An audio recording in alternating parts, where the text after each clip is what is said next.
Good afternoon, everyone. My name is Ludovica Colelli, and I am the Junior Events Coordinator and in-house translator of ISC, Istituto di Scienze Cognitive.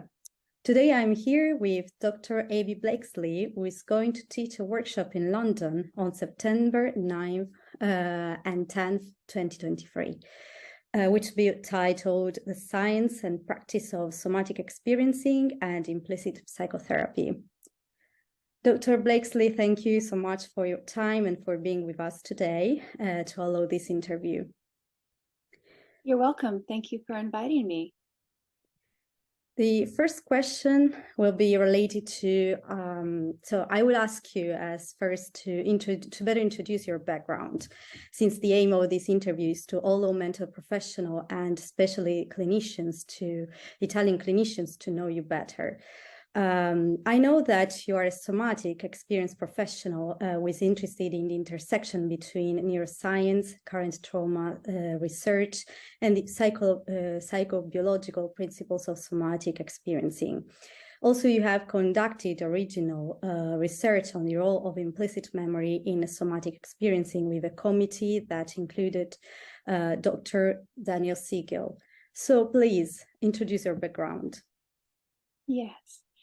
So I have a really passion and an interest in physiology and the body.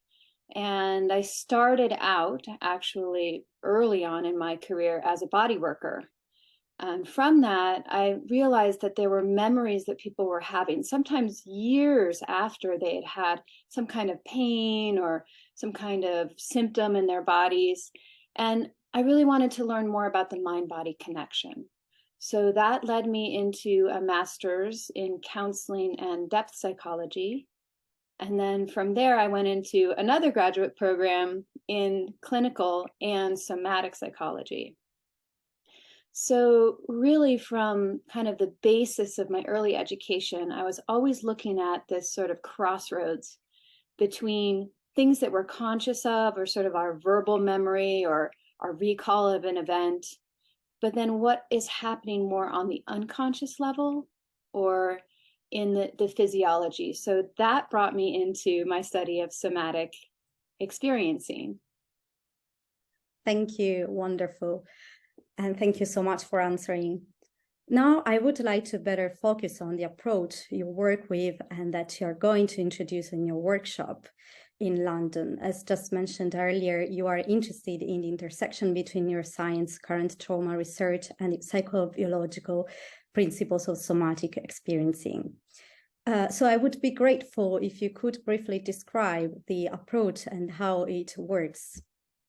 Yes. So I will be focusing on a few different approaches to embodied healing. One is somatic experiencing. It's developed by Dr. Peter Levine. I'm a primary faculty, senior faculty member for the Somatic Experiencing Institute International. I also work directly with Dr. Peter Levine and teach many of his master courses at Ergos Institute. So the approach there is somatic, means body-oriented, and experiencing is a verb, which is the experience of the body in the present moment. Now, one of the core premises in this work is that trauma is not in the event, but it's held in ongoing signals of survival physiology in the present moment. So when something overwhelming happens, we have an automatic response based on millions of years of evolution, where we go through a threat response cycle. You'll startle, you'll have defensive orienting, you'll have some sort of active response, you might have a passive response to the overwhelm. And these are pre-programmed, right? They happen immediately.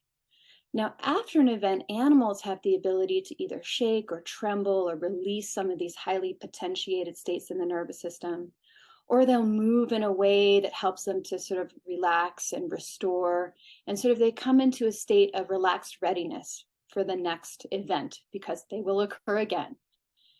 Now, us humans, we have this sort of wonderful but pesky neocortex, and we tend not to pay attention to the signals in our bodies. So after an overwhelming event, or maybe you startle or you're really afraid, a lot of the time we'll ignore it, or we'll go eat a hamburger or a vegan salad, or we'll go exercise, right? We'll do something in order to try to regulate ourselves, but we don't allow the natural cycle of release or reorganization that often is one of the roots of trauma. If those potentiated states, so survival states, stay in that heightened place, and that then connects into some of my own work with implicit psychotherapy, where that's non-conscious memory. And that has several of those branches have direct connections to the autonomic nervous system. Now, one of the things that I will teach you in the workshop are direct clinical skills of how to work with survival physiology, how to identify it, how to explore both the physical feelings, the emotional qualities, a lot of the thoughts and behaviors that many of our clients and ourselves, right, with secondary trauma, we're all the wounded healers, right, that you can learn skills right away that will help people to come in contact with those states and to shift them. And that happens through this implicit capacity to notice the nervous system through interoception. Interoception is conscious awareness of bodily sensation. And there's this access point in the brain, it's called the insular cortex, where when you become consciously aware of your sensations, it lights up. And this is a crossroads between consciousness, between the limbic system. So just not being aware of your internal sensations is a very different form of where your state, your internal state, or your neuroplasticity, but the conscious tracking and learning how to be connected to the changing states in the physiology, and to move consciousness in a way, or to move content that you're exploring in a way that helps to resolve the signals of unresolved trauma and attachment. Thank you so much for answering again. I think that people attending to your workshop will be very interested also in having not only theoretical basis, but also some practical basis to add to their sessions.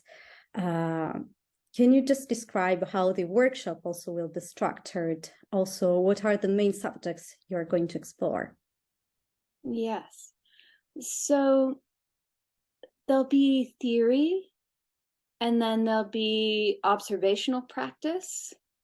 I'll show some videos and do some deconstructions. You'll also have some time to practice with one another so that you can actually bring some clinical tools and skills into your day-to-day work.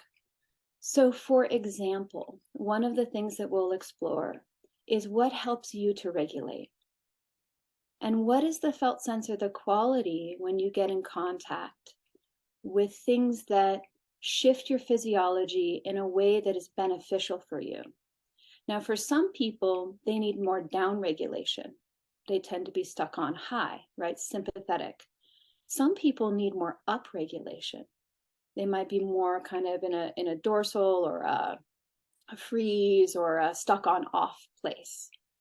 So many things like biological orienting, contact, we call it grounding, different sort of sounds and movements that you can make. So exercises that you can do, especially towards upregulation.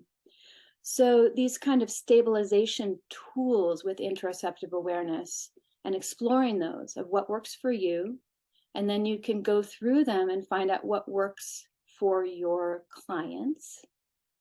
The other thing that we'll really start to notice is we'll do some exercises where you can see what does it look like when somebody is in these sort of potentiated survival states, and then psychoeducation that you can do for your clients, right? Of course you're feeling anxious.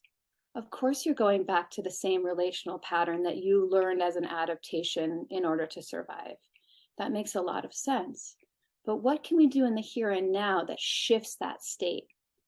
And much of the time, once you learn how to do that, we track, we follow, We attend to sensation in kinds of particular ways that help to reconnect a person to a sense of their own internal or intrinsic rhythm. We'll do some relationship repair work, so learning how to track, rupture, and repair in the present moment between yourself and your client or whomever you're practicing with. And those cycles are really, really vital to be able to name. There's a rupture here. What are you sensing in your body? What's the emotional field? What can we do in order to repair it? And if the repair is good enough, what happens in the physiology? Now, this is also quite important because when we're young and when we're babies, we don't have explicit memory. All of those early patterns of relating are on a nervous system, or on a physiological, or on a survival, and an emotional, and a motor, right, a physical level. So what I reach towards or what I move away from. And they're really exquisite clinical tools where we can begin to address those patterns from long ago and really work with the implicit imprint of these early states. So that's another thing that we'll attend to. So that kind of relational repair oriented work that you can bring directly into your practice in the here and now. Thank you so much again.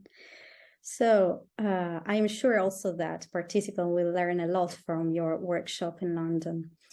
To conclude our interview, I would like to remind our listeners that your workshop in London will be held both in person and will be also available on live stream for those who may prefer it.